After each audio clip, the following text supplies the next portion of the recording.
Welcome back to another episode. Today's topic is the penalty clause.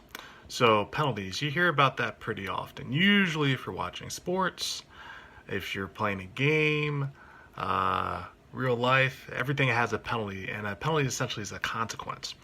So, the actual definition for a penalty is a disadvantage, loss, or hardship due to some action. And the clause definition is a distinct article within a formal document. So when you combine those together, you essentially have the penalties that are written down. So in other words, the consequences for not doing a particular action or for doing a particular action. So the penalty clause is, let's see, in sports, you see it in ice hockey with the penalty box, or the sin bin, as they like to call it. In other sports, you usually see maybe someone sidelined temporarily, or there's a disadvantage to a team as far as maybe a penalty shot, a kick. In football, you lose yardage, or yardage is essentially used against you in some form or capacity. So with that, what should you know about a penalty clause? Well, the biggest thing about a penalty clause is you need to know what the rules are. What is the law that actually rules the land? And so if you're playing a game, those are the rules of playing the game. If you're living life, those are the laws within society and an organization. If you're playing Monopoly, well, you know what happens if you don't follow the law. You don't get to pass go. In fact, you don't pass go and you go straight to jail. So penalties are interesting because in some cases, whatever you're looking to do, the penalties may not be as severe as they need to be. So in other words, you may look at something and see that whatever you're doing is more powerful or is a better thing to do than to actually follow the law or the rule. And in other cases, the rules and the laws are so severe that you'd be better off doing something else without even trying to come near the law or trying to break it.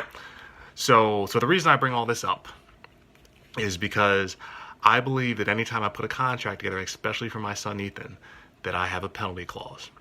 And the reason there's a penalty clause in there is because I'm not sure if it's just my son or all kids in general, but he can be a little bit hard-headed sometimes, and there's nothing wrong with that.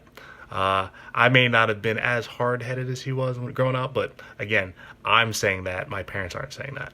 So I recognize that he needs some more motivation, and that's my role as a parent, is to give him that motivation. So in the recent videos that we've put together in regards to him having a phone, there were penalty clauses incorporated within the contract. So those penalty clauses essentially indicated that if he did not carry out his responsibilities, that there would be consequences to pay as a result. So, short story, week 2. So he made it almost a full week, but we got to week 2 and he did beautifully with nothing on his record. It was squeaky clean. And then he decided there was something that he wanted to do. He didn't want to go to bed right away. There's some things that he had on his plate that he wanted to take care of. And that fell in conflict with what myself and my wife actually asked him to do. So in one night, he had 3 strikes against him. He didn't fold the clothes. He didn't take his shower in a timely fashion. And even after we asked him to go to bed, he still decided he was going to stay up and try to see the Super Bowl that was actually happening, which was unfortunately past his bedtime. So he got 3 dings in one night. Now, what does that actually mean? Well, if there was no penalty clause, as a parent, I could just make stuff up. But I don't really like doing that. I like my kids knowing exactly what the consequences are for what they do. So we actually wrote everything down beforehand. And the stipulations were that first ding on your record, first thing you don't do, you lose the phone for a day, right? So this was the first time he had an offense. And he not just had 1, he had 3. So I was like, man. And then they were all clumped together. It was almost like he didn't know what he was doing. I was like, there's a rule against that? Yeah, buddy. That's why I had you read the contract. So with all of that, I had to do something. So you know what? I decided to make the penalty a little less severe. I said no computer for one day, no personal computer for one day. You still got to do the the asynchronous learning or the virtual learning on his school laptop, but no personal computer for a day. And in addition to that, oh yeah, that's right. He only had one strike left. Now, I could have taken a phone away for a day, but I didn't want to do it. I said, oh, we'll go a little light because this is kind of like the first offense and you just went at it strong. So, so we'll pass on that. But come the next morning, after I get my daughter up to get ready for her classes, I go by Ethan's room and he's still asleep. This is probably an hour past the time he was supposed to be awake and actually in class. So that was ding number 4. The next day, right? I didn't think it was going to take him that long. He had one left, but the next day, sure enough. So for not getting up, since he had 4 dings on his record in less than a 24-hour period, I think it might have been more like 12 hours. But he lost the phone for a week.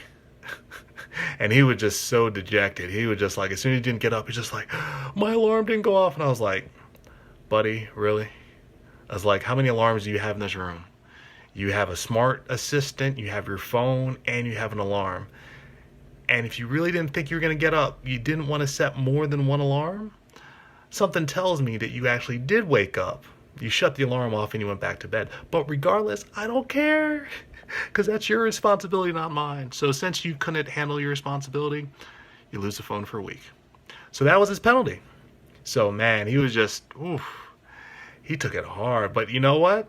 He knew it was coming and he got some good graces. So sometimes when you know what the penalty is and you don't think anything of it, you can fall right into that hole where it's just like, oh, I don't know what happened. No, he knew exactly what happened. He was just making excuses. So here's to not making excuses, knowing exactly what the consequences are. And if you really need to do something that doesn't have consequences, make up your own. And you can make them more severe than the real thing. So I hope you got a little bit from this this talk on the penalty clause.